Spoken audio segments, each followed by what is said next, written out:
Hujambo na karibu sana mtazamaji wa Zone Media, tujuzane yote yanayojiri katika anga za kimataifa. Sasa ikiwa ni siku ya 12 ya vita kati ya Iran, Israel pamoja na Marekani, matukio mengi yanazidi kutokea katika muendelezo wa vita hivi, ambapo Irani imeendeleza mashambulizi yake katika mataifa yote ya Ghuba, huku ikizindua wimbi la 35 la mashambulizi katika eneo lote la Ghuba.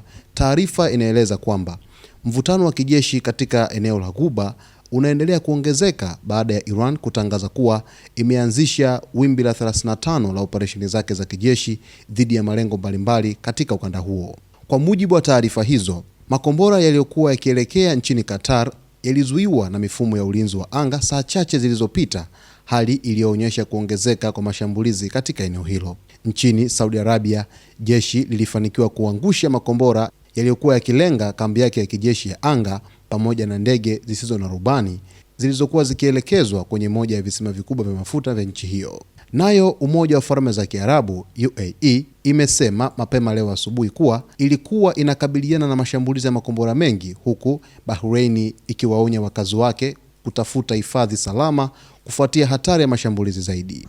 Irani kwa upande wake imedai kuwa imelenga vituo vya kijeshi katika baadhi ya nchi hizo pamoja na kambi ya Marekani iliyoko nchini Kuwait, ingawa hadi sasa mamlaka za Kuwait na Bahrain hazijathibitisha madai hayo. Wakati huo huo, taasisi ya Uingereza inayofuatilia usalama wa meli baharini imesema kifaa kinachoshukiwa kuwa kombora kisichojulikana kiligonga meli ya mizigo katika mlango wa bahari wa Hormuz, tukio lililosababisha moto mkubwa na kulazimisha wafanyakazi wa meli hiyo kuondoka haraka kwa usalama wao. Ripoti zinaonyesha kuwa tangu vita hii ianze, kumekuwa na zaidi ya mashambulizi 10 yanayohusishwa kufanywa na Iran dhidi ya meli zinazopita katika eneo la Ghuba.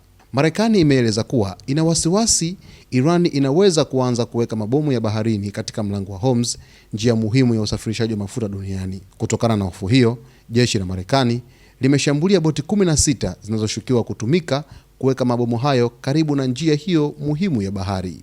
Hali ya vita kwa hivi sasa bado inazidi kuwa ya sintofahamu kufuatia muendelezo wa mashambulizi makubwa kwa pande zote, Israel na Marekani wakizidi kushambulia malengo nchini Iran, lakini Irani ikizidi kushambulia maslahi ya Marekani Mashariki ya Kati pamoja na taifa la Israel, lakini vile ikidhibiti kwa kiasi kikubwa sana mlango wa bahari wa Hormuz, huku sakata kubwa hivi sasa likiwa ni kupanda kwa bei ya mafuta duniani kote kutokana na vita hivi ambavyo vimeathiri kwa kiasi kikubwa sana mataifa mengi ya ukanda wa Mashariki ya Kati na kwingineko duniani.